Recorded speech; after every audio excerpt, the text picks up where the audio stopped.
चलो देखो भाई, एक नया टॉपिक स्टार्ट कर रहे हैं। टॉपिक हमारा क्या चल रहा था, न्यूट्रिशन हम पढ़ रहे थे। Life process chapter number 5 10th class का हम पढ़ रहे थे। क्या लाइफ प्रोसेस, जिसमें आई थिंक हमारा पहला लाइफ प्रोसेस चल रहा था क्या, न्यूट्रिशन। और हमने क्या पढ़ा, न्यूट्रिशन इन प्लांट हम लोगों ने पढ़ लिया था। तो आज हमको पढ़ना है न्यूट्रिशन इन एनिमल क्या होता है और कैसे होता है। अब मैं मान के चल रहा हूँ कि आप लोगों को पता होगा कि न्यूट्रिशन क्या होता है।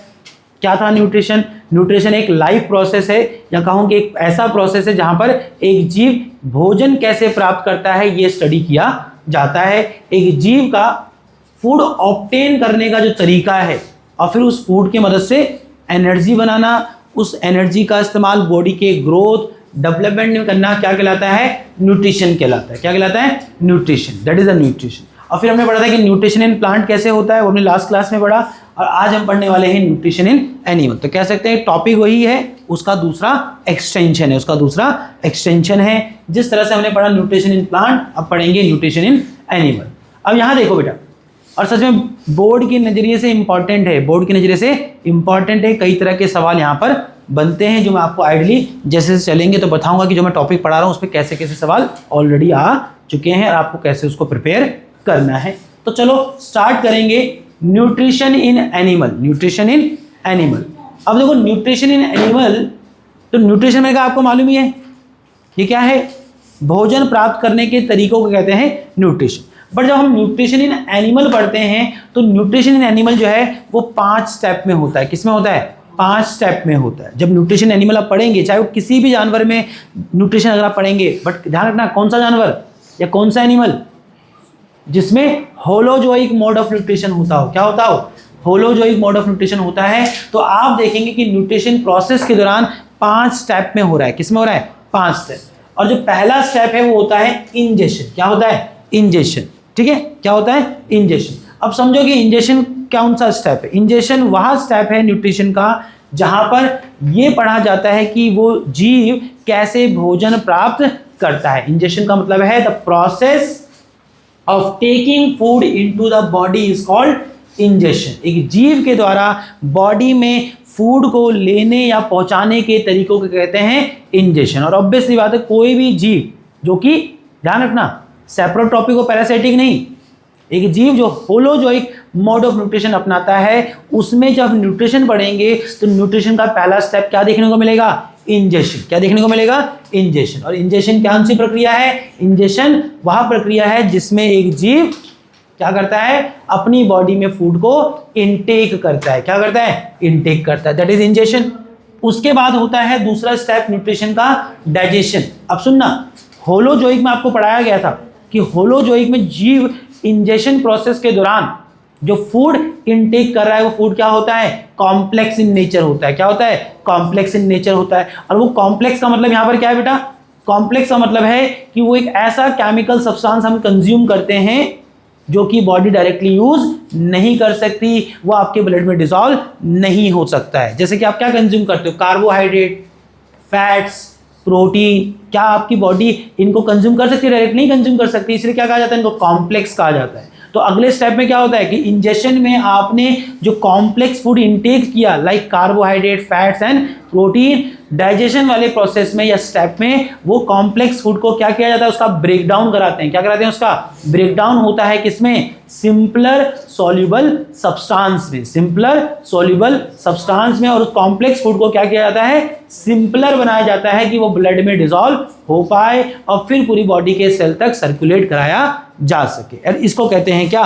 डाइजेशन। तो न्यूट्रिशन इन एनिमल पढ़ रहे हैं तो पहला स्टेप समझ आया क्या होगा वहां पर? पहला स्टेप इंजेशन की, इनटेक ऑफ फूड की, कैसे जीव फूड को बॉडी में इनटेक करता है। और फिर हमने पढ़ा कि न्यूट्रिशन किस में पढ़ रहे हैं? एनिमल्स में। और एनिमल में कौन सा? जहां होलोजोइक हो रहा है। अब होलोजोइक में जो फूड इनटेक किया वो कैसा है? कॉम्प्लेक्स है। तो दूसरा स्टेप क्या होगा? उस कॉम्प्लेक्स फूड को सिंपलर में ब्रेक डाउन किया जाएगा। इसीलिए दूसरा स्टेप होता है यहाँ पर क्या? डाइजेशन। क्या होता है? डाइजेशन।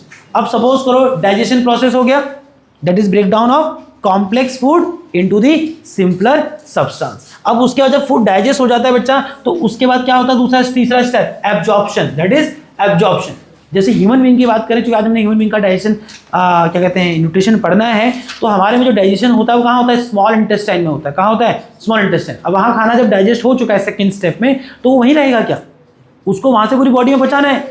और बॉडी में कैसे पहुंचेगा, पहले उसको वहां से एब्जॉर्ब करना पड़ेगा। क्या करना पड़ेगा, एब्जॉर्ब करना पड़ेगा। इसीलिए तीसरा स्टेप जो होता है डाइजेशन के बाद, वो होता है क्या, एब्जॉर्प्शन, जहां डाइजेस्टेड फूड को क्या किया जाता है, एब्जॉर्ब किया जाता है। और एब्जॉर्ब करके कहां पहुंचता है, वो आपके ब्लड स्ट्रीम में। किसमें पहुंचता है, ब्लड स्ट्रीम में पहुंचता है। किसमें पहुंचता है, ब्लड स्ट्रीम में। तो इसको कहते हैं क्या, absorption. The process by which digested food enter the blood stream is called the absorption. अब एब्जॉर्प्शन हो गया, और इस तरह से डाइजेस्टेड फूड कहां पहुंच चुका है, आपके ब्लड स्ट्रीम में, बोले तो ब्लड में पहुंच चुका है ना।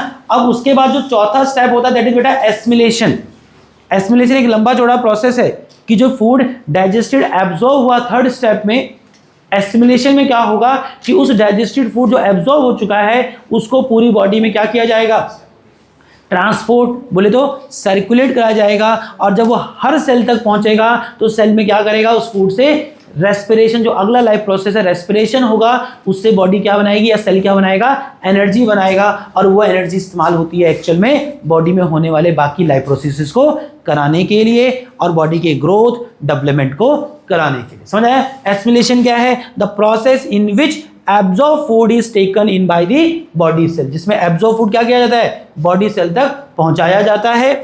एंड यूज फॉर एनर्जी, और किसके लिए इस्तेमाल किया जाता है उस फूड का, एनर्जी बनाने के लिए, ग्रोथ करने के लिए, और बॉडी के कई तरह के रिपेयरमेंट वर्क के लिए इस्तेमाल किया जाता है। That is assimilation. And the last is egestion.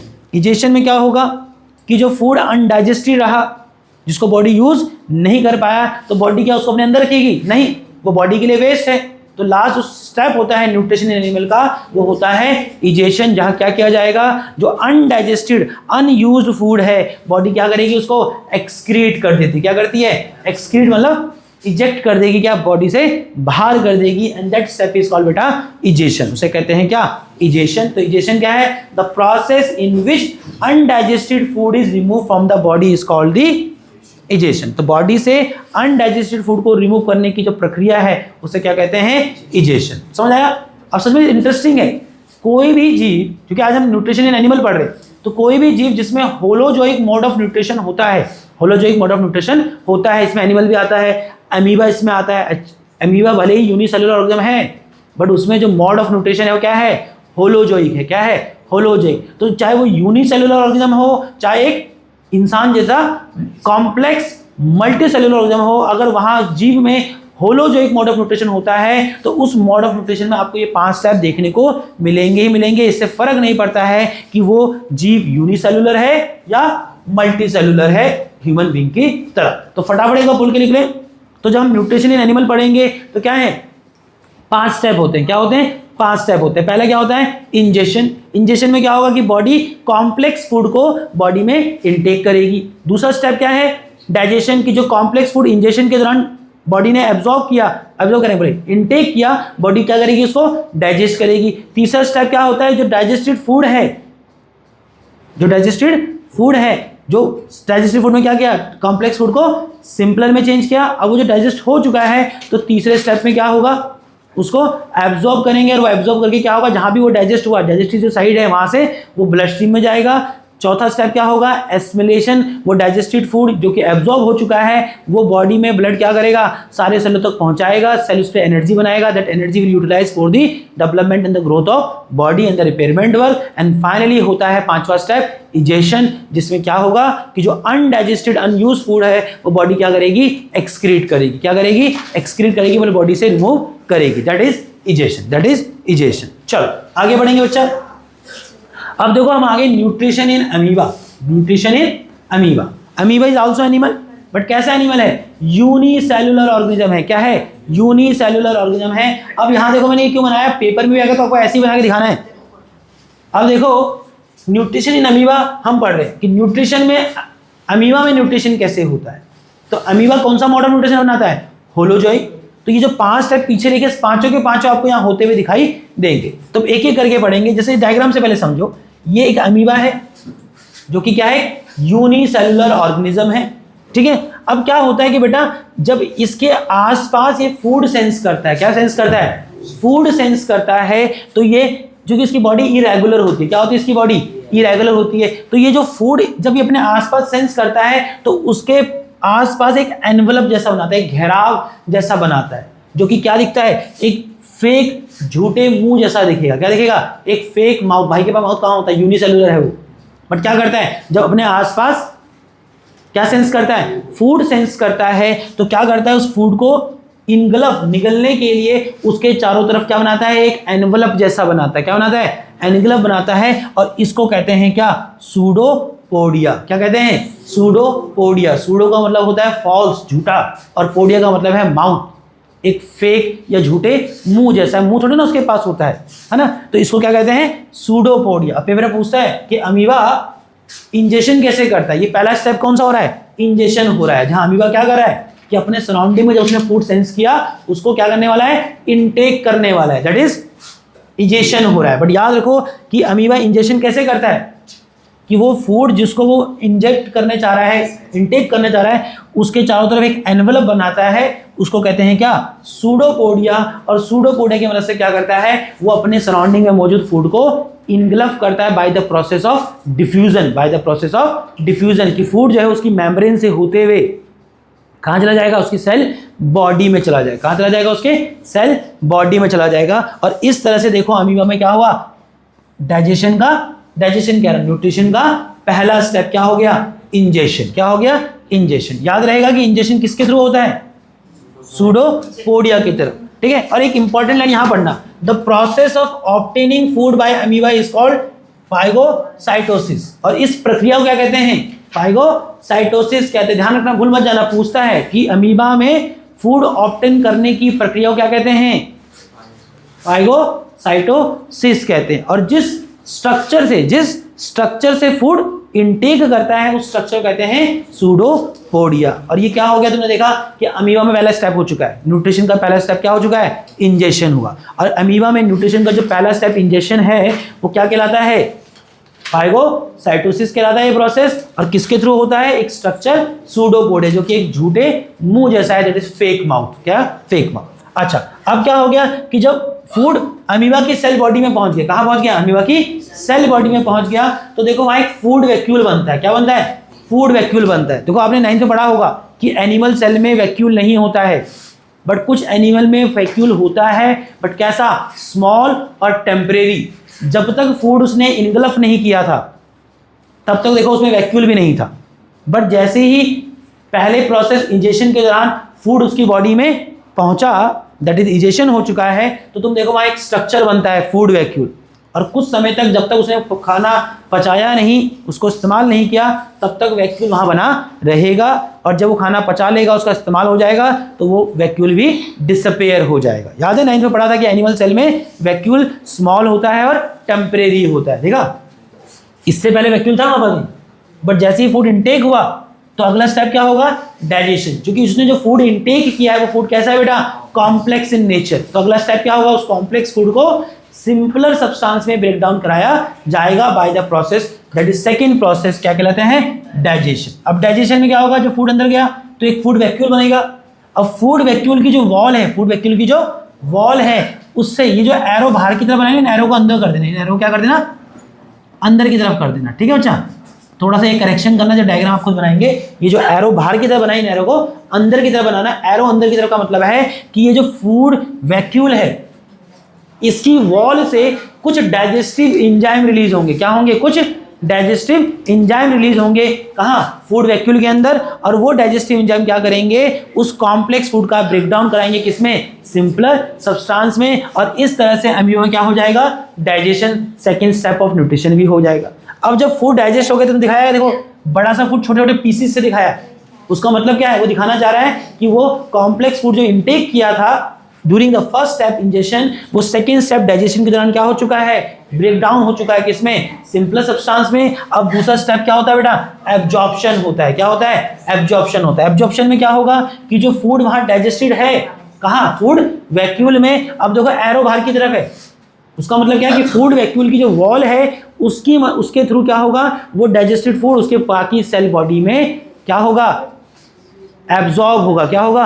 Absorb. तो पहले फूड क्या होगा, यहाँ से सेल जो वैक्यूल की वॉल है उससे क्या होगा, एब्जॉर्ब होगा। तो लो सेकंड थर्ड स्टेप भी हो गया क्या, एब्जॉर्प्शन। और जब यहाँ से डाइजेस्टिव फूड का एब्जॉर्प्शन हो जाएगा तो एब्जॉर्ब होके क्या कर क्या बेटा, वो फूड वैक्यूल से बाहर चला गया। और अगला स्टेप होगा चौथा, एसिमिलेशन। और एसिमिलेशन में क्या होने वाला है कि वो डाइजेस्टेड फूड जो इससे पिछले स्टेप में एब्जॉर्ब हुआ वो उसके पूरे सेल बॉडी में जाएगा और उसका इस्तेमाल करेगा अमीबा सेल किसमें, या अमीबा किसमें, एनर्जी बनाने में और अपनी बॉडी के ग्रोथ को कराने में। ठीक है, तो देखो बेटा चौथा स्टेप भी हो गया अमीबा में, क्या, assimilation. And the last is कि जो अनडाइजेस्टेड फूड होगा, जो वो इस्तेमाल नहीं कर पाया, जो अनडाइजेस्टेड रहा, वो कुछ समय तक उसकी बॉडी में स्टोर रहता है। बट जब एक सफिशिएंट या सिग्निफिकेंट अमाउंट में वो अनडाइजेस्टेड फूड बॉडी में स्टोर बॉडी मतलब उसकी सेल बॉडी में स्टोर हो जाता है, तो किसी जगह से एक समय बाद उसकी बॉडी क्या करेगी, रप्चर करेगी। क्या करेगी? रप्चर करेगी, ब्रश हो जाएगी और फाइनली इस तरह से वो अपने अनडाइजेस्टेड वेस्ट को क्या करेगा, बॉडी से निकाल देगा। बोले तो लास्ट स्टेप इजेशन भी हो गया। तो तुमने देखा कि हम जब न्यूट्रिशन इन एनिमल पढ़ रहे थे तो मैंने इससे पहले स्लाइड में क्या डाला बेटा, कि बोला कि किसी भी एनिमल जो कि होलोजोइक मोड ऑफ न्यूट्रिशन अपनाता है उसमें ये 5 स्टेप होंगे ही होंगे। कब? During the process of nutrition. और आपने किस चीज के लिए देखा अभी, यही चीज आपने किसके लिए देखी, अमीबा के लिए। और सच में ये पेपर में आता है, बोलता है कि बताओ कि न्यूट्रिशन इन एमीबा। तो बहुत ज्यादा लिखने से बेहतर क्या है कि आप पहले डायग्राम बनाइए। डायग्राम कैसे, नीचे पूरे स्टेप्स लिखना, प्रॉपर लेबलिंग, और जो मैंने आपको वर्बली बोला है इसको क्या कर लेना, स्टेप्स में लिख देना। क्या लिख देना? स्टेप्स में लिख देना। 1-2 नंबर में आएगा ज़्यादा 3 में आएगा, 2 से ज़्यादा नंबर में नहीं आएगा। अब 2 से ज़्यादा नंबर में नहीं आएगा तो मेरे भाई अगर पूछेगा तो बहुत ज़्यादा पन्ने थोड़े भरने। आप ये डायग्राम बनाइए प्रॉपर लेवलिंग के साथ, उनके नीचे स्टेप लिखिए और फिर हर स्टेप में जो हुआ थोड़ा थोड़ा उसको बताओ कि पहले स्टेप में क्या हुआ, इंजेशन, जहाँ क्या हुआ, फूड कैप्चर हुआ किसके द्वारा, सूडोपोडिया के द्वारा। इस प्रोसेस को क्या कहते हैं, फाइगोसाइटोसिस कहा जाता है। और वो स्ट्रक्चर जिससे वो इनटेक हुआ है उसको कहते हैं सूडोपोडिया। अगला स्टेप क्या हुआ, डाइजेशन में क्या हुआ कि जो फूड इनटेक किया वो कहाँ जाएगा, फूड वैक्यूल में जाएगा। अगला स्टेप क्या है, एब्जॉर्प्शन, कि फूड वैक्यूल की वाल से क्या होगा, डाइजेस्टिव एंजाइम रिलीज होंगे। वो डाइजेस्टिव एंजाइम क्या करेंगे, उस कॉम्प्लेक्स फूड को डाइजेस्ट करेंगे, किसमें, सिंपलर में, किसमें, डाइजेशन में हो गया।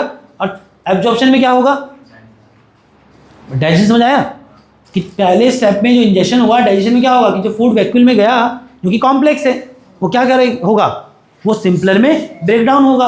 और फिर तीसरे स्टेप में क्या होगा, जो फूड वैक्यूल में खाना डाइजेस्ट हो चुका है उसको वो एब्जॉर्ब करेगा और कहाँ जाएगा, साइटोप्लाज्म जानते हो ना, फ्लूइड, सेल के अंदर जो फ्लूइड होता है उसमें जाएगा। और फिर वो पूरी बॉडी में जब पहुंच जाएगा एसिमिलेशन में तो बॉडी उसका क्या बनाएगी, सेल बॉडी का मतलब है अमीबा की सेल बॉडी, उसको क्या करेगी, एनर्जी बनाएगी और उस एनर्जी से क्या करेगा, ग्रोथ होगा। और फाइनली जो अनडाइजेस्टेड फूड है वो कुछ समय तक तो अमीबा की बॉडी में स्टोर रहता है, बट जब वो एक सिग्निफिकेंट मात्रा में स्टोर हो जाता है तो बॉडी क्या करेगी, किसी एक पॉइंट से रप्चर करेगी, कोलैप्स करेगी और इस तरह से अनडाइजेस्टेड फूड उसकी बॉडी से आउट हो जाएगा। समझ आएगा कि नहीं आया? ठीक है, चलो।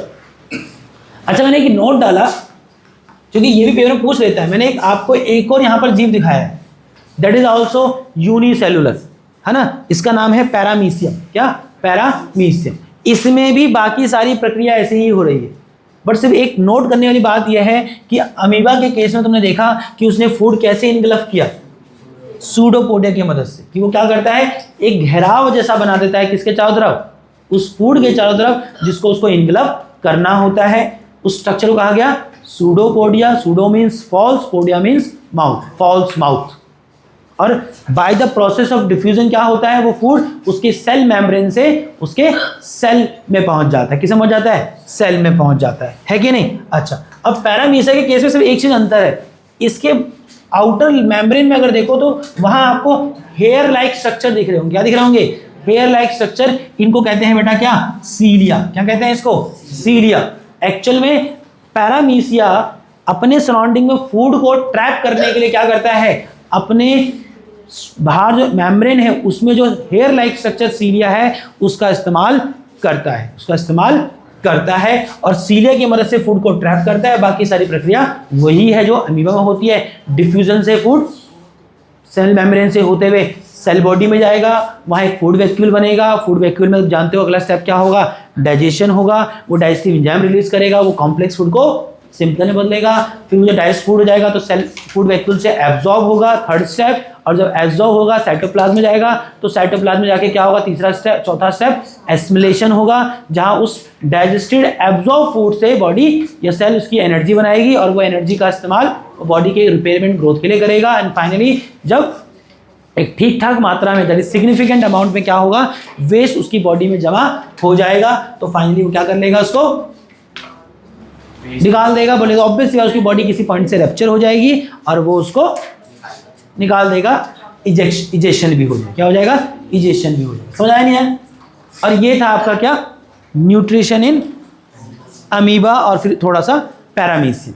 ठीक है, अच्छा अब आया important, that is nutrition in human being. ध्यान से सुनना, बहुत सारी चीजें हैं यहाँ पर, कई सारे ग्लैंड्स है, कई सारे ग्लैंड कई तरह के हार्मोन रिलीज करते हैं, हर तरह का डाइजेस्टिव एंजाइम का कुछ अलग काम है, उसकी लोकेशन अलग है। तो एक लंबा चौड़ा ये टॉपिक होता है, पेपर में पूरा नहीं आएगा कि आपको बोलो कि पूरा आ जाएगा कि ह्यूमन डाइजेस्टिव सिस्टम बताओ, बट आपको इसको प्रिपेयर ऐसे ही करना है जैसे कि एक बड़ा टॉपिक प्रिपेयर करना है। फिर उसमें क्या होगा, जब बड़े टॉपिक की तरह प्रिपेयर करोगे तो आपको पूरा डायग्राम पता होगा, आपको शुरू से लेकर लास्ट तक के स्टेप्स पता होंगे, किसके बाद क्या हुआ। जब तुम इसको ऐसे प्रिपेयर करोगे तो ये कभी भूला नहीं जाएगा, और फिर बाद में कहीं से भी आपको छोटा मोटा पूछ ले तो आप स्थिति में रहेंगे कि आप जवाब दे पाए। अब तुम इसको टुकड़ों में करोगे कि ये पढ़ लेता हूँ ग्लैंड्स के नाम, ये बनाता है वो बनाता है, तो ये कहानी खराब कर देगा, कभी उसकी पूरी कहानी बनेगी ही नहीं। भले ही ये पूरा चैप्टर नहीं आता, बातें मत करो बेटा, भले ही ये पूरा चैप्टर मतलब ये पूरा टॉपिक सिंगल उसमें नहीं आएगा कि आपको ह्यूमन डाइजेस्टिव सिस्टम लिखो, डायग्राम बनाना, पूरा सुबह से लेके लास्ट तक बताना पड़ेगा,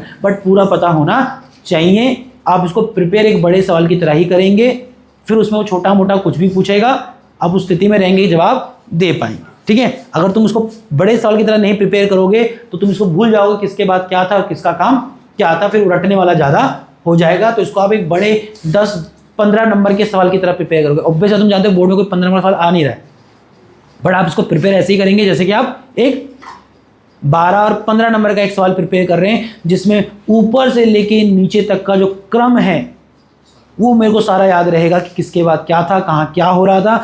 ऐसे याद करोगे तो हमेशा याद भी रहेगा, और फिर उसमें वो कैसा भी सवाल बना लेगा या बीच में से कुछ भी पूछेगा, आप स्थिति में रहेंगे कि आप जवाब दे पाएंगे। चलो स्टार्ट करते हैं।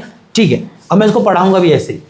तो हम बात कर रहे हैं nutrition in human beings, nutrition in human being. और आप जानते हैं ये हमारा वो क्या है, डायग्राम है, जिसमें दिख रहा है क्या, वो पूरे ऑर्गन जो हमारे न्यूट्रिशन में पार्टिसिपेट करेंगे।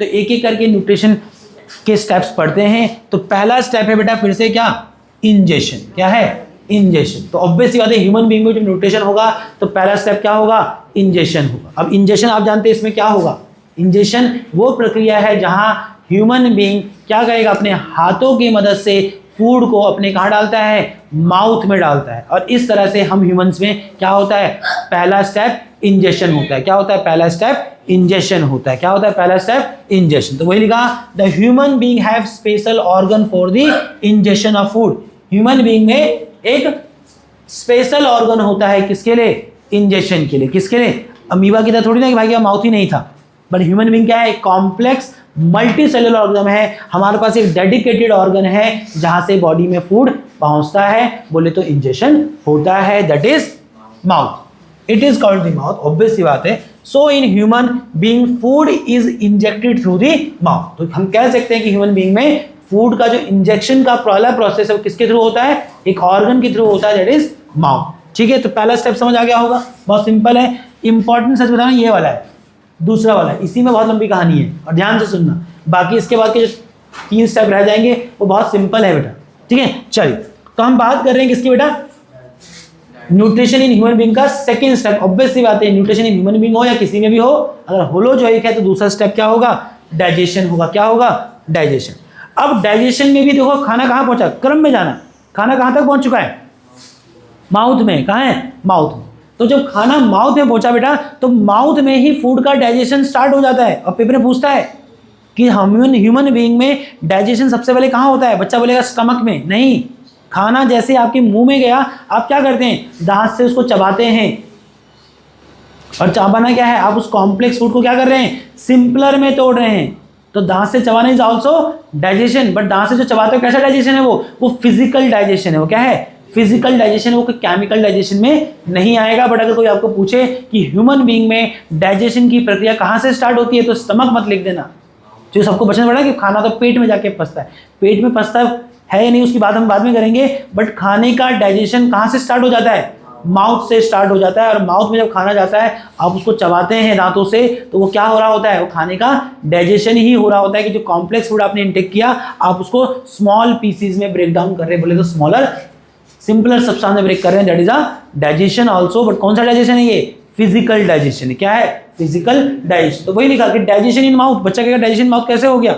ऑब्वियस बात है, जब माउथ में खाना जाता है उसको चबाते हैं, that is also digestion. But कैसा डाइजेशन है? ये फिजिकल डाइजेशन। कैसा डाइजेशन है? Physical digestion. चलो, माउथ में फिजिकल डाइजेशन होता है, बट माउथ में फिजिकल डाइजेशन के साथ साथ केमिकल डाइजेशन भी स्टार्ट हो जाता है। केमिकल डाइजेशन भी स्टार्ट हो जाता है। जैसे आप देखते हो खाना डालते हो तो पीछे क्या होता है? आपका जो माउथ है, जिसको बकल कैविटी कहते हैं, इसके ठीक पीछे क्या होता है? एक सेलिवरी ग्लैंड होता है। क्या होता है? Salivary gland. जो सेलिवरी ग्लैंड क्या करता है? एक हार्मोन या कहो एक डाइजेस्टिव एंजाइम रिलीज करता है। क्या सेलिवरी ग्लैंड रिलीज करता है? क्या? सलाइवा। क्या रिलीज करता है? सलाइवा। उसका नाम है सलाइवरी एमेलाइज। उसका जो टेक्निकल नेम है क्या है? सेलिवरी एमेलाइज। इसको हिंदी में थूक कह देते तुम लोग। वो जो सलाइवरी ग्लैंड जो सलाइवा रिलीज करता है, सलाइवा बोले तो सेलिवरी एमेलाइज उसको कहते हैं, वो रिलीज करता है। वो क्या करता है? वो आपके खाने में मौजूद स्टार्च का ब्रेकडाउन स्टार्ट कर देता है। और स्टार्च को किसमें तोड़ता है? शुगर में। किसमें तोड़ता है? शुगर में। और देखो निशान इस तरह से प्रिपेयर करना है। मैंने कहा ना बड़े सवाल की तरफ तैयार करोगे। अब इसमें एक सवाल वो पूछ सकता है कि सेलिवरी ग्लैंड क्या करता है। अब इसमें ऐसे बहुत सारे नए नए ग्लैंड आएंगे नीचे जाते जाते, तो आप सबको अलग अलग याद करना, क्रम में याद करना है कि खाना जब माउथ में पहुंचा तो उसका डाइजेशन वहां स्टार्ट हुआ। कैसा डाइजेशन स्टार्ट हुआ? फिजिकल डाइजेशन हुआ, जब आपने उसको दांत से चबाया। बट माउथ में ही फिजिकल डाइजेशन के साथ साथ केमिकल डाइजेशन भी होना स्टार्ट हो गया। कैसे? कि माउथ की जो कैविटी है, इसको बकल कैविटी कहते हैं, उसके ठीक पीछे क्या मौजूद है? एक ग्लैंड मौजूद है, दैट इज सेलिवरी ग्लैंड। और वो सेलिवरी ग्लैंड क्या करता है? एक डाइजेस्टिव एंजाइम रिलीज करता है। क्या? सलाइवा, जिसका जो प्रॉपर नाम है वो है सेलिवरी एमेलाइज। सेलिवरी एमेलाइज। और ये सेलिवरी एमेलाइज क्या करता है? ये आपको याद रखना है।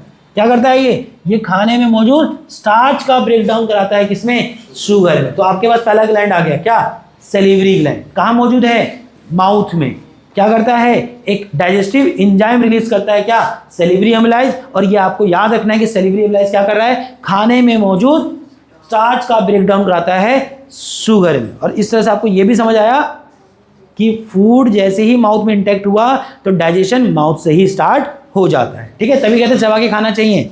जितना खाने में सलाइवा मिलेगा उसमें मौजूद स्टार्च का उतना अच्छा ब्रेकडाउन होगा, है ना। जल्दबाजी में आजकल लोग जल्दी जल्दी खाते हैं ना भाई, सब जल्दबाजी में रहते हैं। समझ आया इतना?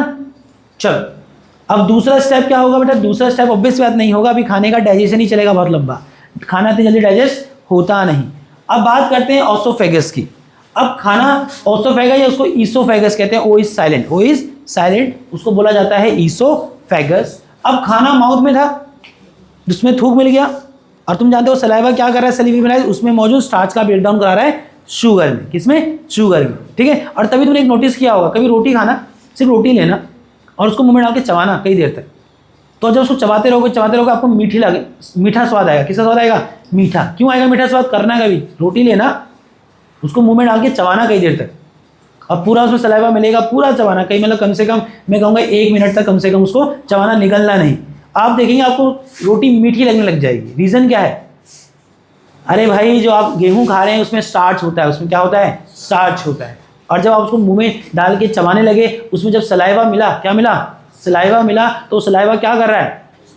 उसमें मौजूद स्टार्च का ब्रेकडाउन करा रहा है। किसमें? शुगर में। और वो शुगर जब मुंह में बनता है तो उससे वो मीठा स्वाद आता है। तो ऐसे भी याद रखना कि सलाइवा क्या करता है? स्टार्च को शुगर में बदलता है। चलिए, अब क्या खाना माउथ में है? अब माउथ से खाना तुम जानते हो कहाँ जाएगा? स्टमक में जाएगा। किस में जाएगा? स्टमक में। बट याद रखना, उसको माउथ से स्टमक में कौन पहुंचाता है? एक स्ट्रक्चर पहुंचाता है, उसका नाम है ईसोफिगस। ईसोफिगस का इसको फूड पाइप भी कहते हैं। क्या कहते हैं इसको? Food pipe. आप समझ रहे होंगे इसको फूड पाइप क्यों कहते हैं, क्योंकि क्या करता है? खाने को माउथ से स्टमक में पहुंचाएगा। और एक इंटरेस्टिंग चीज ये है जो आपको पूछ सकता है पेपर में, मैं वो कह रहा हूँ पूरे चैप्टर में हर स्टेप में कुछ ना कुछ है जो पूछ लेगा। एक बड़ा सवाल नहीं पूछेगा बीपी पेपर में कि तुम सोचो कि पूरा शुरुआत से लेकर लास्ट तक पूछेगा। वो कहीं से भी उठा के कुछ पूछ देगा। इसीलिए कहा कि इसको एक 12 से 15 नंबर के सवाल की तरह तैयार करो कि मुझे ऊपर से लेकर लास्ट तक जो पढ़ा है वो सारा पता होना चाहिए। उसके बाद तो मुझे कुछ भी पूछ, मुझे सब कुछ पता है, मैं कहीं से भी उठा के जवाब, कहीं से उठा के मतलब जो पूरा पढ़ा वहां से उठा के जवाब दे दूंगा। अब देखो खाना जो ईसोफेगस से स्टमक तक जाता है, समझना ये ग्रेविटी की वजह से नहीं जाता है। तो उल्टा होके भी खाएगा ना तो खाना मुंह से पेट में ही पहुंच जाएगा, समझ लो। तो ये लोग लेट के भी खा लेते हैं और तब भी पेट क्या खाना क्या होता है, मुंह से स्टमक में ही जाता है। कैसे? तो उल्टा होके भी खा तब भी खाना, तुमको लग रहा है कि ऐसे खड़े होके खाते हैं तो ग्रेविटी चला जाता है, नहीं। एक्चुअल में जो आपका फूड पाइप है उस ईसोफेगस वो एक मसल्स का बना है। क्या बना है? मसल का बना है। क्या बना है? मसल्स का। जब आप खाना मुंह में डालते हो वो सेंस कर लेता है कि खाना वहां आ गया, और उसकी जो मसल्स है वो लगातार क्या करती है, कॉन्ट्रैक्ट करती है। कॉन्ट्रैक्ट मतलब सिकुड़ती है और लगातार रिलैक्स करती है। और जब ईसोफेगस का मसल्स लगातार कॉन्ट्रैक्ट और रिलैक्स करता है, इसको कहते हैं क्या, पेरिस्टलिक मूवमेंट। क्या कहते हैं? पेरिस्टलिक मूवमेंट। और ये पेरिस्टलिक मूवमेंट क्या करता है, आपके खाने को माउथ से स्टमक तक पहुंचाने में मदद करता है। और सच बताऊं, आपका पूरा जो एलिमेंट्री कैनाल है, एलिमेंट्री कैनाल बोले तो माउथ से लेके एनएस तक का जो पूरा रास्ता है जिससे होके पूरा खाना गुजरता है, इसको कहते हैं क्या, एलिमेंट्री कैनाल। और इस एलिमेंट्री कैनाल में सच में जो खाना धीरे धीरे आगे सरक रहा है वो किसके थ्रू सरकता है, पेरिस्टलिक मूवमेंट के थ्रू ही गुजरता है। पेरिस्टलिक मूवमेंट के थ्रू ही गुजरता है। और क्या है पेरिस्टलिक मूवमेंट? जो ओसोफेगस की अगर मैं बात करूं, उसकी मसल्स का एक रिदम में कॉन्ट्रैक्ट करना और फिर रिलैक्स करना क्या कहलाता है, पेरिस्टलिक मूवमेंट कहलाता है। और ये पेरिस्टलिक मूवमेंट ही रिस्पॉन्सिबल है किसके लिए, भोजन या फूड के माउथ से स्टमक तक जाने के। देखो एक प्रश्न आपको ये बन सकता है पेपर में कि खाना माउथ से स्टमक तक कैसे जाता है, तो तुम कहोगे ईसोफेगस से, बट प्रोसेस क्या है वो, उस प्रोसेस का नाम है पेरिस्टलिक मूवमेंट। और पेरिस्टलिक मूवमेंट क्या है, contraction and relaxation of muscles of oesophagus is called peristaltic movement and it lead to the movement of food from the mouth to the stomach। और इस तरह से देखो भोजन आपका कहाँ पहुंच गया, स्टमक में पहुंच गया। निशान ऐसे ही याद करना पूरी कहानी। तुम भोजन के साथ यात्रा करो, भोजन के साथ यात्रा करो कि उसकी जर्नी कैसे चल रही है। तो कहाँ से, माउथ से कहाँ पहुंच गया भाई, पेरिस्टलिक मूवमेंट की मदद से स्टमक पहुंच गया। कहाँ पहुंच गया, स्टमक में पहुंच गया। चलिए अब जब स्टमक में पहुंच गया, सुनना, अब जब खाना स्टमक में पहुंच गया तो जो स्टमक की वॉल्स होती हैं, क्या होती है बेटा, स्टमक की वॉल होती है, वहां ग्लैंड्स मौजूद है। क्या मौजूद है, ग्लैंड्स। उसको कहते हैं गैस्ट्रिक ग्लैंड। क्या कहते हैं, गैस्ट्रिक ग्लैंड। अब स्टमक की जो वॉल है उसको क्या कहते, उसमें क्या मौजूद है, कुछ ग्लैंड्स मौजूद है। क्या मौजूद है, कुछ ग्लैंड्स मौजूद हैं। और क्या कहते हैं इसको, गैस्ट्रिक ग्लैंड। क्या कहते हैं, ये कोई व्हाट्सएप कॉल करता है, इस चक्कर में मेरा वो बंद हो जाता है। आज तो मैंने उसको उसमें डाल रखा है एयरप्लेन मोड में, तो मुझे लगता है बंद नहीं होगा। कई लोग मेरा नुकसान ऑलरेडी करा चुके हैं। तो खाना कहाँ पहुंच गया मेरे बेटा, स्टमक में पहुंच गया। अब स्टमक में जब पहुंच गया तो याद रखना कि स्टमक की जो वॉल्स होती हैं वहां पर भी क्या मौजूद हैं, कुछ ग्लैंड्स मौजूद है। कहते हैं उसको क्या, गैस्ट्रिक ग्लैंड। और वो गैस्ट्रिक ग्लैंड्स कुछ डाइजेस्टिव एंजाइम रिलीज करते हैं, उसे कहते हैं गैस्ट्रिक जूस। क्या कहते हैं, गैस्ट्रिक जूस। तो जैसे ही भोजन कहाँ पहुंचा, स्टमक में, तो स्टमक में मौजूद गैस्ट्रिक ग्लैंड क्या करेंगे, गैस्ट्रिक जूस रिलीज करेगी। गैस्ट्रिक जूस एक तरह में क्या है, डाइजेस्टिव एंजाइम है। और ध्यान रखना जो गैस्ट्रिक जूस स्टमक के गैस्ट्रिक ग्लैंड से रिलीज हो रहा है वो खुद 3 तरह के एंजाइम से मिलके बना है। उस गैस्ट्रिक जूस में एक एंजाइम है हाइड्रोक्लोरिक एसिड, एक है पेप्सिन और एक है म्यूकस। और एक एक करके इनके काम समझते हैं कि ये जो गैस्ट्रिक जूस रिलीज हुआ, एंड याद रखो गैस्ट्रिक जूस क्या कंटेन करता है, HCl, पेप्सिन और म्यूकस। अब इनके काम भी आपको याद रखने, तो याद रखो आपके पास एक काम बढ़ गया कि जब खाना स्टमक में पहुंचा तो आपको एक ग्लैंड का नाम और रखना है। ग्लैंड क्या है वहां पर, गैस्ट्रिक ग्लैंड। वो गैस्ट्रिक ग्लैंड क्या रिलीज करता है, एक डाइजेस्टिव एंजाइम, नाम है क्या, गैस्ट्रिक जूस। और वो गैस्ट्रिक जूस बना है खुद 3 तरह के एंजाइम से, हाइड्रोक्लोरिक एसिड, पेप्सिन और म्यूकस। और फिर इनको क्या याद रखना है, आपके काम याद रखना है, इनके क्या रखने काम। अब जो वहाँ HCl होता है ना बच्चा, उस HCl का काम होता है कि जो खाना आपके स्टमक में गया, पहला काम उसका है कि उसमें मौजूद जर्म्स और बैक्टीरिया को किल करना, दैट इज एन एसिड। और आपके स्टमक में जो HCl रिलीज होता है, सच बता रहे हैं, हम जब केमिस्ट्री का चैप्टर पढ़ाएंगे एसिड बेस, वहाँ एक टॉपिक पढ़ाएंगे पीएच वैल्यू। इसका जो पीएच होता है वो 1.2 होता है। क्या होता है, 1.2। अभी समझ नहीं आएगा, बट जब मैं केमिस्ट्री का चैप्टर पढ़ाऊंगा तो आपको समझ आएगा pH 1.2 या 1 के आसपास होने का मतलब है कि एक बहुत ही स्ट्रॉन्ग एसिड होता है। क्या होता है? एक बहुत ही स्ट्रॉन्ग एसिड रिलीज करता है। ठीक है, इतना स्ट्रॉन्ग है कि अगर आप उसको मेटल पे डालेंगे वो मेटल तक को गला देगा, इतना स्ट्रॉन्ग होता है, इतना स्ट्रॉन्ग होता है। हाँ बोलो, क्या पूछना चाहते हैं? ऐसे तो ये फिर हमारे स्टमक से हाँ रहे दोस्त, वो कह रहे हैं कि ऐसे तो हमारे पेट में, ठीक है कोई बात नहीं, पूछ सकता है बच्चा, बट मैंने कहा हाँ रहे दोस्त, अगर मैंने तो ये बताया तो मैं स्वाभाविक सी बात है वो प्रश्न सबके मन में आया होगा कि इतना स्ट्रॉन्ग एसिड है तो पेट में, तो पेट की मसल्स को ही जला देगा। तो आ रहे मेरे भाई, बट समझ आया मैं क्या बताया कि जो स्टमक में एसिड रिलीज हो रहा है गैस्ट्रिक जूस में, उसका पीएच होता है 1.2 या 1.2 और 2 के बीच में, 1.2 और 2 के बीच में, जो कि बहुत स्ट्रॉन्ग एसिड है। और ये काम क्या करता है? ये आपके फूड में अगर कोई बैक्टीरिया, वायरसेस और जर्म्स हैं उसको किल करने का काम करता है, पहला। और दूसरा, जो खाना स्टमक में पहुंचा उसको क्या करता है? ये एसिडिक करता है। क्या करता है? एसिडिक। अब इस एसिडिक का फायदा क्या है कि जो अगला एंजाइम हमें पेप्सिन पढ़ना है, ये पेप्सिन क्या है? एक्चुअल में प्रोटीन का डाइजेशन करता है। किसका डाइजेशन करता है? Protein. But pepsin enzyme protein का डाइजेशन सिर्फ और सिर्फ तब कर सकता है जब खाना क्या हो? एसिडिक हो। क्या हो? एसिडिक हो। तो एसिड के दो काम हो गए। क्या? एक तो खाने में मौजूद जर्म्स को किल करता है, दूसरा खाने को एसिडिक बनाता है। एसिडिक बनाने से फायदा क्या होगा? एसिडिक बनाता है मतलब एसिडिक बनाने से फायदा क्या है कि वो पेप्सिन जो प्रोटीन को डाइजेस्ट करेगा, उसको खाने में प्रोटीन को डाइजेस्ट करने के लिए क्या चाहिए? खाना एसिडिक चाहिए। क्या चाहिए? एसिडिक। और वो खाना एसिडिक कौन बना के देता है?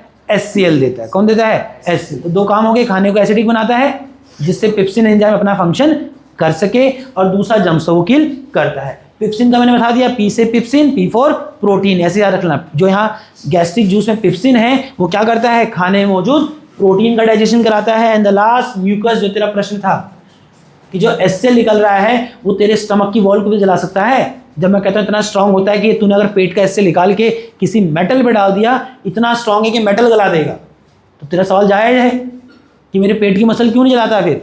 तो वहाँ गैस्ट्रिक जूस में बेटा एक एंजाइम निकलता है म्यूकस, और ये म्यूकस क्या करता है? आपके स्टमक की जो इनर वॉल है उसको HCl के प्रभाव से प्रिवेंट या प्रोटेक्ट करने का काम करता है। तो कौन बचा रहा है? म्यूकस बचा रहा है। अगर म्यूकस कम रिलीज होगा तो तू देखता होगा पेट में जब जलन हो जाती है ना, क्या हो जाती है? जलन होते, लगता है पेट काट रहा है कोई।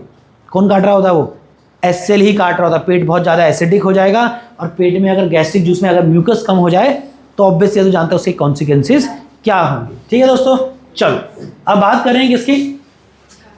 दूसरा की। देखो तो आई थिंक खाना कहाँ तक पहुँच चुका है? हाँ बेटा, हाँ कब कम होगा? अरे कम कब होगा भाई? देखो आप तो बॉडी में कोई अगर म्यूकस निकाला तो कुछ ना उसको न्यूट्रिशन चाहिए ना भाई। तो अगर डाइट में कोई चीज़ कम ले रहा है तो उससे क्या होगा भाई? HCl बॉडी बना रहा है तो उस बढ़ाने के लिए भी तो बॉडी को न्यूट्रिशन चाहिए होंगे। अगर तो वो न्यूट्रिशन का इंटेक कम करेगा तो वो चीज़ कम प्रोड्यूस होगी, है कि नहीं? तो ऑब्वियसली अगर बॉडी में म्यूकस रिलीज हो रहा है तो म्यूकस के लिए भी कुछ ना कुछ न्यूट्रिशन बॉडी को चाहिए होंगे। अगर उस तरह का डाइट तू कम लेगा जिसकी वजह से म्यूकस बनता है तो ऑब्वियसली म्यूकस बॉडी में कम बनेगा। बट एक्चुअली ऐसा कुछ पूछेगा नहीं पेपर में, ठीक है? तूने पूछा तो उसका जवाब मैंने तुझको दिया। चलो अब बात कर रहे हैं किसकी बेटा? तो खाना कहाँ तक पहुँच चुका है? स्मॉल नहीं यार, स्टमक तक पहुँच चुका है। अब स्टमक से कहाँ जाएगा? वो स्मॉल इंटेस्टाइन में। बट एक चीज़ ध्यान रखना, यहाँ लिखा नहीं भी लगता है बट मैं बता देता हूँ। तुम देखो कि जब खाना स्टमक से स्मॉल इंटेस्टाइन आएगा तो यहाँ बीच में एक मसल है। बीच में क्या है? इसको कहते हैं स्पिंचर मसल। क्या कहते हैं? नोट्स में नहीं लिखा बट मैं बता देता हूँ कि जो स्टमक है, स्टमक से खाना कहाँ जाने वाला है? स्मॉल इंटेस्टाइन में। बट ध्यान रखना, स्टमक से जब खाना स्मॉल इंटेस्टाइन में जाता है तो किसके थ्रू जाता है? बीच में एक छोटी पतली नैरो मसल है। नैरो मतलब एक नैरो ट्यूब है जो कि एक तरह का मसल ही है, उसको कहते हैं क्या? Sphincter muscle. और ये स्पिंचर मसल ही क्या करती है? कंट्रोल करती है जब खाना स्टमक से स्मॉल इंटेस्टाइन में जाएगा। तो ये भी पता होना चाहिए कि स्पिंचर मसल क्या है? Sphincter muscle is the muscle that regulate the movement of food from the stomach to the small intestine. खाना जो स्टमक से स्मॉल इंटेस्टाइन में जा रहा है उसके मूवमेंट को कौन रेगुलेट करता है? कौन करता है? Sphincter muscle. कैसे करता है? वही स्पिंचर मसल भी क्या करती है? पैरासिलिक मूवमेंट करती है कि लगातार कॉन्टैक्ट और रिलैक्स होती है। इस तरह से जो खाना है वो स्टमक से स्पिंचर मसल के थ्रू होते हुए स्मॉल इंटेस्टाइन में जाता है। और फाइनली खाना कहाँ पहुंच गया बेटा? और तुमने क्या देखा, खाना जब स्टमक में डाइजेस्ट तो होता है, बट खाना पूरी तरह से स्टमक में डाइजेस्ट नहीं हो पाता। खाने का जो स्टमक में डाइजेशन होता है वो कैसा होता है, पार्शियल डाइजेशन, आधा अधूरा डाइजेशन होता है।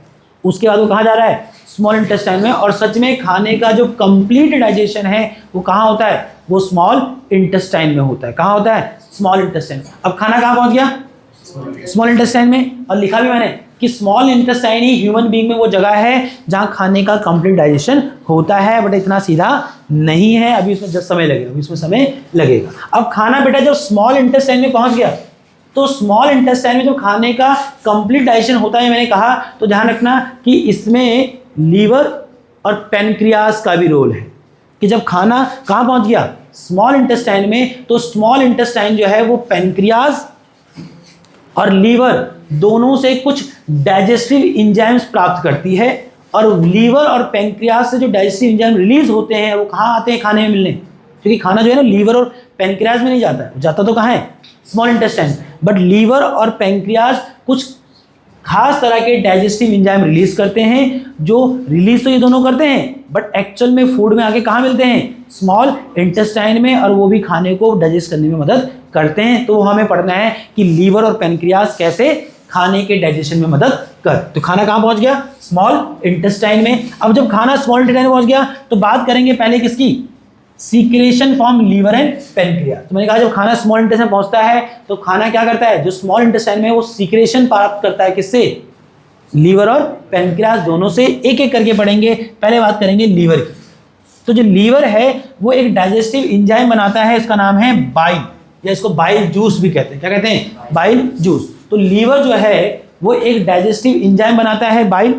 और फिर आपको याद रखना है कि वो बाइल स्टोर कहाँ होता है। बाइल जो है येलोइश ग्रीन कलर का फ्लूइड है, याद रखना। बाइल जो है येलोइश ग्रीन कलर का फ्लूइड है। और लीवर जो बाइल बनाता है, तो देखो लीवर के बगल में ही आपको एक थैली दिख रही होगी, इसको कहते हैं क्या, गॉल ब्लैडर। क्या कहते हैं इसको, गॉल ब्लैडर। तो लीवर जो बाइल जूस बनाता है, दैट इज डाइजेस्टिव एंजाइम, वो क्या होता है, बाइल जूस स्टोर होता है किसमें, गॉल ब्लैडर में। और जब भी उसकी जरूरत पड़ती है कहाँ, स्मॉल इंटेस्टाइन में, इन डाइजेशन ऑफ फूड, तो गॉल ब्लैडर से वो बाइल जूस कहाँ रिलीज, कहाँ जाता है, स्मॉल इंटेस्टाइन में आता। अब हमें पढ़ना है कि करता क्या है, करता क्या है। तो क्या पढ़ रहे हैं हम, खाना कहाँ पहुंच चुका है, स्मॉल इंटेस्टाइन में। और स्मॉल इंटेस्टाइन में जो खाना पहुंचता है वो दो जगह से सीक्रेशन प्राप्त करता है, एक लीवर से और एक पैनक्रियाज से। हम पढ़ रहे हैं लीवर का काम। लीवर क्या बनाता है, एक डाइजेस्टिव एंजाइम बाइल जूस।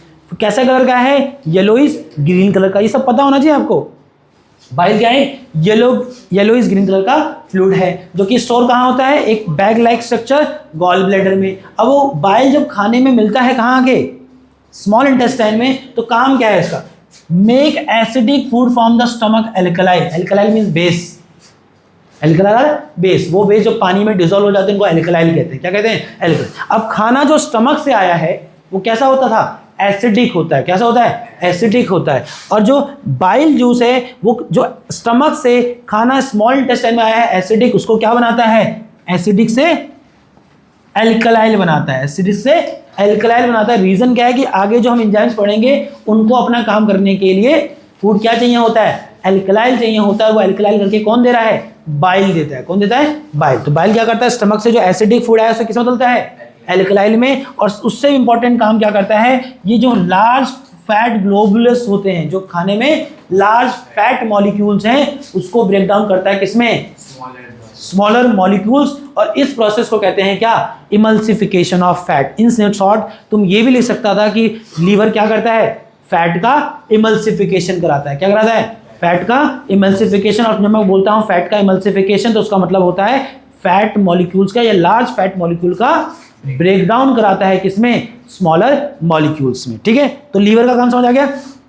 क्या बनाता है, एक डाइजेस्टिव एंजाइम बाइल। कहाँ स्टोर होता है, गॉल ब्लैडर में। कैसे कलर का होता है बाइल, येलो ग्रीन कलर का। क्या करता है, फंक्शन है स्टमक से आने वाले एसिडिक फूड को एल्कलाइल बनाता है। दूसरा फैट का इमल्सिफिकेशन कराता है। फैट का इमल्सिफिकेशन कराता है मतलब फैट के लार्ज मॉलिक्यूल का ब्रेकडाउन कराता है इनटू दी स्मॉलर मॉलिक्यूल्स। ठीक है बच्चा, चलिए तो लीवर का काम हो चुका है। ठीक है, अच्छा आगे बढ़ेंगे। अब आया बेटा पैनक्रियाज। अब आया क्या, पैनक्रियाज। अब पैनक्रियाज का भी रोल है बेटा आपके डाइजेशन में। तो जब खाना स्मॉल इंटेस्टाइन पहुंच गया तो लीवर अपना काम करेगा, क्या करेगा बता दिया। तो पेनक्रियाज भी क्या करता है, कुछ खास तरह के डाइजेस्टिव एंजाइम रिलीज करता है, और वो जो डाइजेस्टिव एंजाइम रिलीज करेगा वो खाने में कहाँ मिलते हैं, स्मॉल इंटेस्टाइन में आके मिलते हैं। और ध्यान रखो पेनक्रियाज जो डाइजेस्टिव एंजाइम रिलीज करता है उसका नाम है, सीक्रेट करता है क्या, पैंक्रेटिक जूस।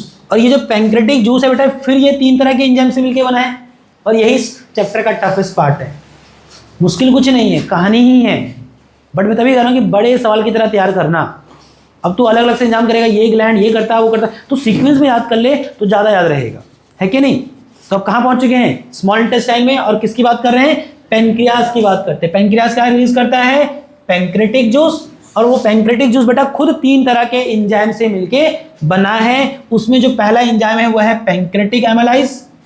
पैंक्रेटिक एमाइलेज क्या कर रहा है, खाने में मौजूद स्टार्च का ब्रेकडाउन। इसको ऐसे याद कर लो, पीछे जब खाना माउथ में था तो सेलिवरी ग्लैंड क्या रिलीज कर रहा था, सेलिवरी एमाइलेज। वहां भी एक वर्ड था सेलिवरी के साथ एमाइलेज, और वो सेलिवरी एमाइलेज वाला भी क्या कर रहा था, स्टार्च का ही ब्रेकडाउन करा रहा था। तो ऐसे याद कर लो कि जब पैंक्रियाज की मदद से पैंक्रेटिक जूस आया, अब उस पैंक्रेटिक जूस में 3 तरह के जूस हैं, उसमें भी कौन सा वाला, जो पैंक्रेटिक एमाइलेज वाला है। तो याद करो पीछे भी एक एमाइलेज वाला था, कौन, सेलिवरी एमाइलेज। वो क्या कर रहा था, खाने में मौजूद स्टार्च का ही ब्रेकडाउन कर रहा था। तो पैंक्रेटिक एमाइलेज जो कहाँ से मिला, पैंक्रियाज में से रिलीज हुए पैंक्रेटिक जूस से मिला, वो भी खाने में क्या करता है, स्टार्च का ही ब्रेकडाउन कराता है, याद रहेगा। बात कर रहे हैं किसकी, ट्रिप्सिन की। ट्रिप्सिन क्या करता है, ट्रिप्सिन क्या करता है, फूड में मौजूद प्रोटीन का डाइजेशन। ऐसे याद कर लो कि स्टमक में जो पिप्सिन रिलीज हुआ था, तो पिप्सिन क्या डाइजेस्ट कर रहा था, प्रोटीन। पी से पिप्सिन, पी से प्रोटीन, ऐसे याद कर लिया था। अब पैंक्रेटिक जूस क्या रिलीज कर रहा है, ट्रिप्सिन। तो कुछ ऐसे दिख रहा है कि ट्रिप्सिन पिप्सिन, कि पिप्सिन क्या करता था, प्रोटीन डाइजेस्ट। तो पैंक्रेटिक जूस में जो ट्रिप्सिन है वो भी क्या रिलीज डाइजेस्ट कर रहा है, वो भी डाइजेस्ट प्रोटीन ही कर रहा है। तो याद करो कि पिप्सिन क्या करता था, प्रोटीन। कैसे याद किया था, पिप्सिन, पी से प्रोटीन। अब जब पैंक्रेटिक जूस में आए तो वहां पर भी एक एंजाइम आया ट्रिप्सिन, इसका नाम कुछ मैच कर रहा है किससे, पिप्सिन से। तो पिप्सिन डाइजेस्ट करता था प्रोटीन, तो यहाँ ट्रिप्सिन भी डाइजेस्ट कर रहा है क्या, प्रोटीन। ऐसे याद कर सकते हो। और लास्ट रह गया क्या, लाइपेज। और याद रखो पीछे जो लीवर से बाइल जूस डाइजेस्ट कर रहा था, किसको कर रहा था, फैट को। तो लाइपेज भी क्या करता है, फैट का ही इमल्सिफिकेशन कराता है, फैट का ही इमल्सिफिकेशन कराता है। हाँ बेटा, हाँ बेटा पीछे। अच्छा बच्चे का सवाल है कि पीछे डाइजेशन नहीं, ऑब्वियस सी बात है बेटा, डाइजेशन बहुत लंबा चौड़ा प्रोसेस है। तभी लोग कहते हैं बेटा रात को समय पे खाना खाना चाहिए। जो लोग लेट नाइट खाना खाते हैं सच में उनका डाइजेशन खराब ही रहते हैं, क्योंकि आपके पेट में खाने को कम से कम 6 से 7 घंटा रहना चाहिए। अब लोग जो रात को मैं देखता हूँ 11-12 बजे खाना खाते हैं और सुबह उठता भी होगा टाइम पे तो वॉशरूम जाएगा, तो तुम्हारे पेट में खाना कितनी देर रहा, तो आपने तो अपनी लाइफ साइकिल ही बिगाड़ रखी है। क्यों कहते हैं कि शाम को टाइम पे खाना खाना चाहिए, जितने समय पेट में खाना रहेगा तो उसको भी एक समय चाहिए डाइजेस्ट होने के लिए, उसको भी एक समय चाहिए डाइजेस्ट होने के लिए। बच्चा कहता है कि क्या पीछे डाइजेस्ट नहीं हुआ, नहीं हुआ सच में, पीछे डाइजेशन होने में बहुत समय लगता है। तो देख इस पूरे न्यूट्रिशन के स्टेप में ह्यूमन बीइंग का पहला स्टेप हुआ है सिर्फ अभी तक, इंजेक्शन। अभी दूसरा ही चल रहा है क्या, डाइजेशन। अब मैं कहा वही सबसे बड़ा स्टेप है, वही सबसे बड़ा स्टेप है, ठीक है। स्टमक में बचपन में हमें लगता था कि खाना पेट में पचता है, कहाँ पचता है, खाना तो पेट में पचता ही नहीं पूरी तरह से। उसका पूरा डाइजेशन कहाँ होता है, स्मॉल इंटेस्टाइन में। और अभी भी कहाँ हुआ, लीवर ने काम किया, पेंक्रियाज ने काम किया, और अभी काम और बाकी है, अभी काम और बाकी है, अभी डाइजेस्ट नहीं हुआ। याद रहेगा। चलो तो क्या किया, पैंक्रेटिक जूस ने क्या किया, पैंक्रेटिक एंजाइम रिलीज किया। पैंक्रेटिक एंजाइम 3 तरह के एंजाइम से बना है, किस किस के, पैंक्रेटिक एमाइलेज क्या करता है, सेलिवरी एमाइलेज की तरह ही स्टार्च का डाइजेशन कराता है। ट्रिप्सिन है तो पीछे पिप्सिन गया था जो प्रोटीन डाइजेस्ट करता था, उसका भाई ट्रिप्सिन आया, वो भी प्रोटीन डाइजेस्ट करता है। और एक नया है यहाँ पर लाइपेज। लाइपेज वही काम कर रहा है जो पीछे लीवर से रिलीज हुए बाइल ने किया था। बाइल क्या करता था, फैट का इमल्सिफिकेशन, तो लाइपेज भी फैट का एमल्सिफिकेशन। एल से लाइपेज, एल से लीवर। जो लीवर वाला बाइल जूस कर रहा था वही एल वाला लाइपेज फैट का एमल्सिफिकेशन कर रहा है। कुछ तो कहानी आपको बनानी पड़ेगी, नहीं तो तुम भूलेगा, ठीक है। चलिए एंड फाइनली निशान थक गया, कह रहा है कि यार डाइजेस्ट नहीं हुआ।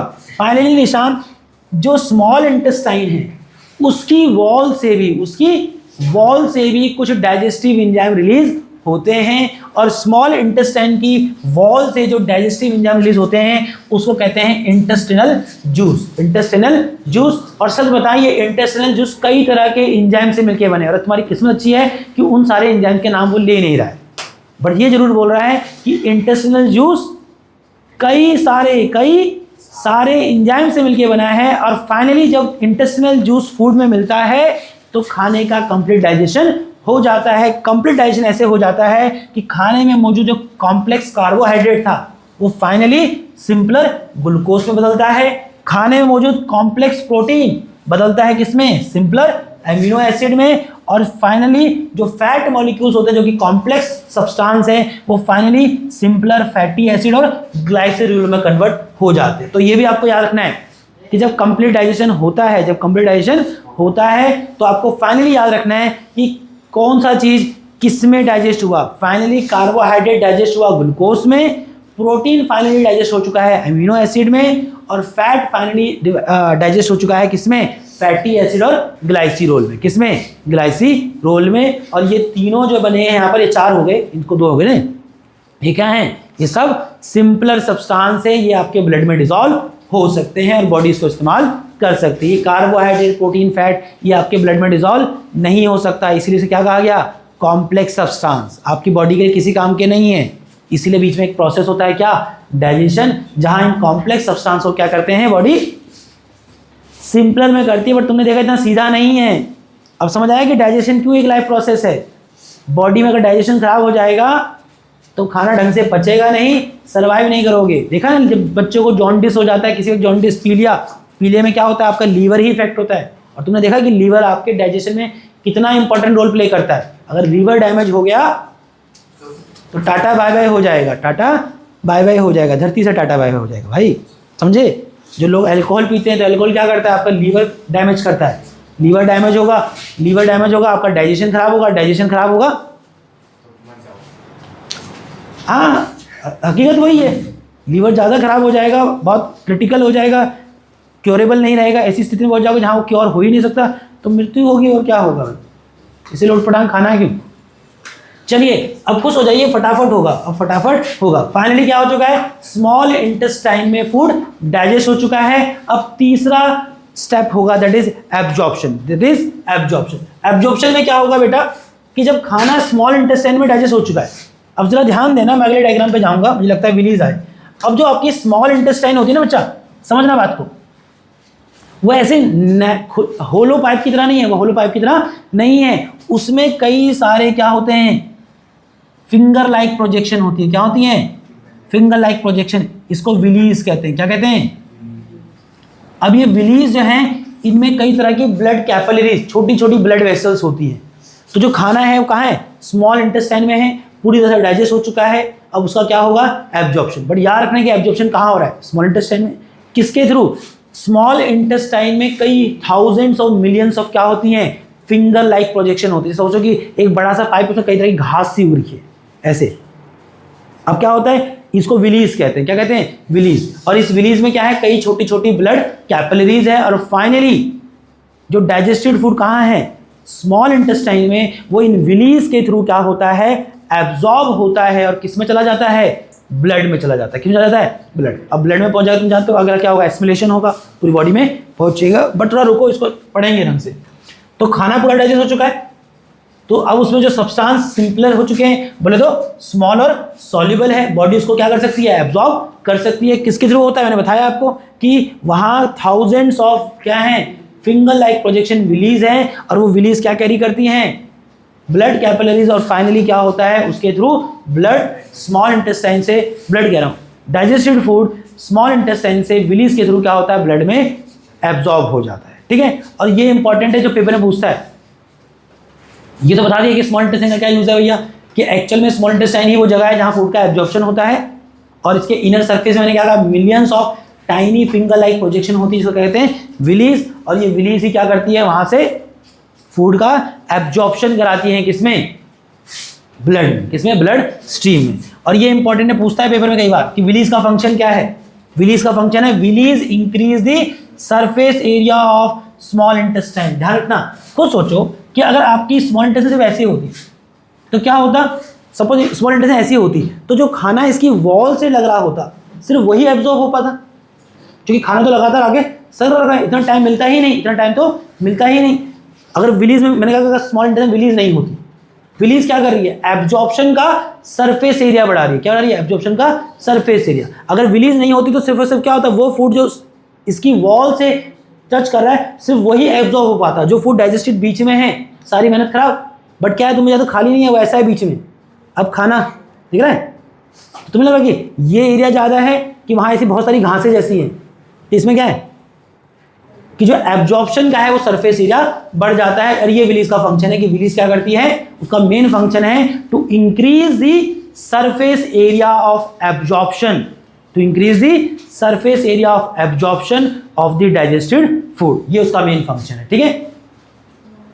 वही लिखा, large surface area help in the rapid absorption of digested food. और large surface area of absorption का प्रोवाइड करता है, इस वजह से क्या होता है, एब्जॉर्प्शन बहुत फास्ट और जल्दी हो जाता है, ठीक है। चल फिर आया एस्मिलेशन, चौथा स्टेप। एस्मिलेशन में क्या हो रहा है बेटा कि जो ब्लड है वो कैरी करेगा, जो स्मॉल इंटेस्टाइन से डाइजेस्टेड फूड एब्जॉर्ब हुआ कहाँ चला गया, ब्लड स्ट्रीम में चला गया। और फाइनली ब्लड क्या करेगा, उसको आपके बॉडी के सभी पार्ट तक पहुंचाएगा। आई थिंक यही था ना एस्मिलेशन, कि एब्जॉर्ब फूड को पूरी बॉडी में ट्रांसपोर्ट कराना, ठीक है। और फिर क्या होगा, वो एब्जॉर्ब फूड जब आपके बॉडी सेल में पहुंचेगा तो वहां बाय द प्रोसेस ऑफ एस्मिलेशन क्या होगा, वो एनर्जी बनाएगा। और उस एनर्जी का इस्तेमाल ग्रोथ और बॉडी के टिश्यू को रिपेयर करने में किया जाता है। और extra digested food is store in the liver as a carbohydrate called the glycogen. और ऑब्वियसली बात है, जो एक्स्ट्रा डाइजेस्टेड फूड है वो आपके लीवर में स्टोर होता है एज अ कार्बोहाइड्रेट, क्या कहते हैं, ग्लाइकोजन, जिससे आपका लीवर फैटी होता है। तभी पटांग खाना नहीं चाहिए, जितना जरूरत से ज़्यादा खाएगा तो बॉडी में जो एक्सेस कार्बोहाइड्रेट होगा कहाँ जमा होगा, लीवर में होगा। और उससे लीवर तुम्हारा फैटी हो जाएगा, जो कि खराब है, जो कि बहुत खराब है।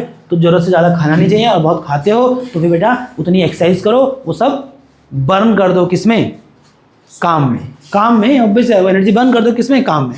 Glycogen can be use letter when body need energy. और ऑब्वियसली बात है, जो एक्स्ट्रा कार्बोहाइड्रेट है वो क्या होता है, ग्लाइकोजन की फॉर्म में कहाँ स्टोर होता है, लीवर में। और जब आपको एनर्जी की जरूरत होती है तो वो ग्लाइकोजन काम आता है आपको एनर्जी प्रोवाइड कराने में, ठीक है दोस्तों। चलो, and the last is egestion. Last is egestion, क्या होगा लास्ट, इजेशन। अब देखो, खाना स्मॉल इंटेस्टाइन में डाइजेस्ट हुआ, अब सारा डाइजेस्टेड फूड भी एब्जॉर्ब नहीं हो पाता। कुछ डाइजेस्टेड फूड ऐसा भी होगा जो एब्जॉर्ब नहीं हो पाएगा, और कुछ फूड तो ऐसा जो डाइजेस्ट हुआ ही नहीं।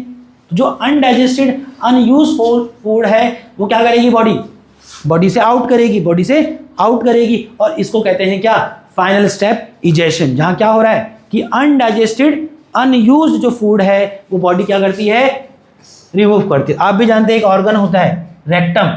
रेक्टम वो जगह है जहां कुछ समय तक वो स्टूल समझो, जो अनडाइजेस्टेड फूड है वो कहाँ स्टोर होता है, रेक्टम में। और एनएस वो ऑर्गन है, एनएस वो ऑर्गन है जिसके थ्रू वो अनडाइजेस्टेड फूड फाइनली बॉडी से आउट हो जाता है, बोले तो इजेक्ट हो जाता है, ठीक है। और इसमें जो लार्ज इंटेस्टाइन है, आप भी जानते हैं स्मॉल इंटेस्टाइन का खाना कहाँ गया, लार्ज इंटेस्टाइन में। और लार्ज इंटेस्टाइन का काम क्या है, फूड में जो एक्सेस वाटर, देखो वाटर बॉडी के लिए वेस्ट नहीं है, वाटर बॉडी के लिए वेस्ट नहीं है। बॉडी वाटर का इस्तेमाल कई और तरह के प्रोसेस में करती है। जो एक्सेस वाटर है लार्ज इंटेस्टाइन को क्या करती है, एब्जॉर्ब कर लेती है। तो ये भी पूछता है कि लार्ज इंटेस्टाइन का क्या काम है। लार्ज इंटेस्टाइन का काम है उस अनडाइजेस्टेड फूड में एक्सेस वाटर को क्या करना, एब्जॉर्ब करना। और वो वाटर बॉडी क्या करेगी, कई और तरह के प्रोसेस के लिए इस्तेमाल करेगी। और जो सॉलिड वेस्ट बनेगा, जो सॉलिड वेस्ट बचेगा वो कुछ समय रेक्टम पे स्टोर होगा। रेक्टम वो जगह है जहां पर कई देर तक या कुछ समय तक अनडाइजेस्टेड फूड रहता है। और फाइनली एनएस के थ्रू क्या होगा, बॉडी से एग्जिट कर जाता है। तो मुझे लगता है ये रोल ऑफ लार्ज इंटेस्टाइन मैंने आपको बता दिया।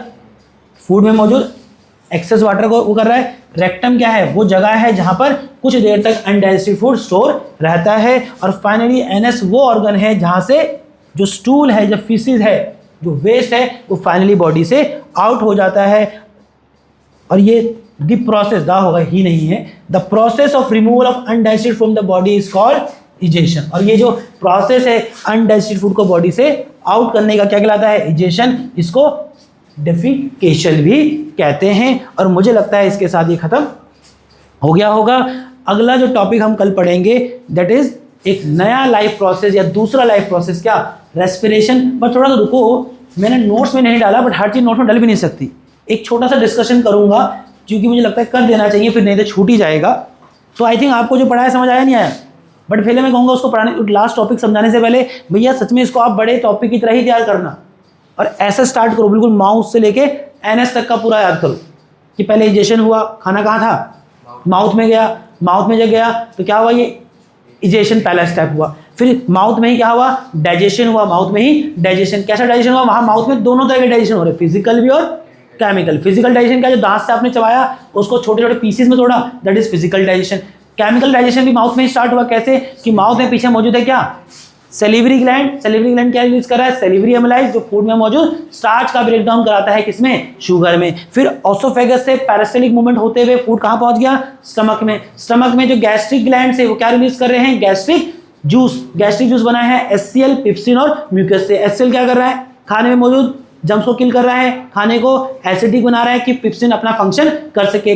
पिप्सिन क्या कर रहा है, प्रोटीन का डाइजेशन। म्यूकस क्या कर रहा है, एचसीएल के इफेक्ट से स्टमक की वॉल को प्रिवेंट कर रहा है। खाना क्या होगा, क्या बोलते हैं, स्पिंचर मसल से कहाँ जाएगा, स्मॉल इंटेस्टाइन में। स्पिंचर मसल से स्मॉल इंटेस्टाइन में गया, स्मॉल इंटेस्टाइन क्या करेंगी, लीवर और पैनक्रियास से सीक्रेशन पाएंगी। लीवर क्या देता है, बाइल जूस। कहाँ स्टोर होता है, गॉल ब्लैडर में। लीवर क्या है और बाइल जूस क्या है, एक येलो ग्रीनिश कलर का फ्लूइड है। दो काम है भाई के, खाने जो स्टमक से आया कैसा था, एसिडिक, उसको एल्कलाइल बोले तो बेसिक बनाता है, जिससे क्या होगा, आगे जो एंजाइम्स हैं उनको अपना काम करने के लिए उसको फूड क्या चाहिए, एल्कलाइल, उसको एल्कलाइल करता है। और सबसे बड़ा काम फैट का इमल्सिफिकेशन, दैट इज फैट का ब्रेकडाउन कराता है। दूसरा पैंक्रियास भी क्या करता है, कुछ ग्लैंड्स तो नहीं कहूंगा, एंजाइम रिलीज करता है। क्या नाम है, पैंक्रेटिक जूस। पैंक्रेटिक जूस किसका बना है, 3 तरह के एंजाइम, पैंक्रेटिक एमाइलेज, एमाइलेज वाला स्टार्च का ब्रेकडाउन, ट्रिप्सिन, लाइपेस वाला। ट्रिप्सिन क्या करेगा, प्रोटीन का, ट्रिप्सिन प्रोटीन का डाइजेशन, और लाइपेस लीवर वाला काम, फैट का एमल्सिफिकेशन। और फाइनली स्मॉल इंटेस्टाइन क्या करती है, इंटेस्टिनल जूस रिलीज करती है, और वो इंटेस्टिनल जूस फाइनली कार्बोहाइड्रेट को ग्लूकोज में, फैट को फैटी एसिड में, और प्रोटीन को एमिनो एसिड में कन्वर्ट करती है, और इस तरह से डाइजेशन हो जाता है। उसके आगे की प्रक्रिया तो बहुत सिंपल है, क्या होगा, एब्जॉर्प्शन। एब्जॉर्प्शन कैसे हो रहा है, स्मॉल इंटेस्टाइन से जो फूड है वो स्मॉल इंटेस्टाइन में मौजूद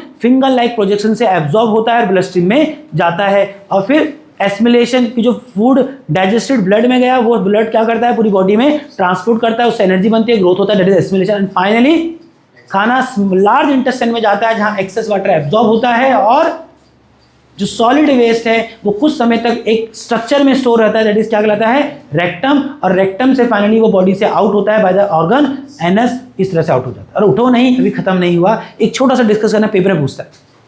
देखो आप देखोगे जितने भी तुम लोग चले जाओ, नीचे होते हुए चले जाओ, चलो क्या बोले तब से परेशान हो रहा है, तब से परेशान हो रहा है। गेट तो बंद करो बच्चा, एसी की हवा चली जाएगी। हाँ भैया, ठंड लगी तेरे को, चल ठीक है, थोड़ा ही रह गया तो हाँ ठीक है, बंद कर सकते हैं इसको, कोई नहीं। चलो इधर देखो बच्चा, थोड़ा सा ही रह गया, मैं सच में नहीं चाह रहा इसको छोड़ूं, मैं ज़्यादा छोड़ देता और क्लास में बता देता, बट मुझे लगता है जब हम यहाँ रिकॉर्ड करें तो सबको जाना चाहिए। कोई गलती से अगर देखेगा, मैं उम्मीद करता हूँ देखेगा, तो अगर यहाँ तक देखेगा तो उसको भी काम आएगा। एक छोटा सा डिस्कशन पेपर में पूछता है, इसलिए बता रहा हूँ, अगर पेपर में नहीं पूछता तो क्या पता क्लास में अलग से बता देता। देखो एक सवाल है और एक फैक्ट है कि जो हर्बीवरस एनिमल है, जो घास खाते हैं, उसमें इंसान भी आता है। देखो हम मीट बहुत कम ही खाते हैं, मैं तो नहीं खाता, ठीक है, बट जो हर्बीवरस एनिमल है जो सिर्फ घास खाते हैं, उसमें इंसान भी आता है। हम लोग, हमारी डाइट का बहुत बड़ा हिस्सा मीट नहीं है, हम अधिकतर क्या खाते हैं, घास ही खाते हैं। घास का मतलब दाल, रोटी, वेजिटेबल्स, है ना। अब जो भी हर्बीवरस एनिमल है ना बच्चा, उनकी स्मॉल इंटेस्टाइन की लेंथ बहुत बड़ी होती है। बट अगर तुम टाइगर को देखो, लॉयन को देखो, कैसे एनिमल जो कार्निवरस है, जिनकी डाइट सिर्फ और सिर्फ मीट पे डिपेंडेंट है, उनकी स्मॉल इंटेस्टाइन की लेंथ कम होती है। और ये पेपर में पूछता है ऐसा क्यों। पहली बात तो ये फैक्ट है, याद रखो कि the length of the small intestine in the herbivorous animal is larger as compare to the length of the small intestine in the carnivorous animal. अब सवाल है क्यों। देखो एक्चुअल में क्या है कि जो हर्बीवरस एनिमल वो क्या खाते हैं, ग्रास। गाय क्या खा रही है, घास। बकरी क्या खा रही है, घास। अब ग्रास जो वेजिटेबल्स हैं या घास है, उसमें क्या होता है, सेलुलोज बहुत ज़्यादा होता है। क्या होता है, सेलुलोज बहुत ज़्यादा, और सेलुलोज पचने में लगाता है बहुत समय।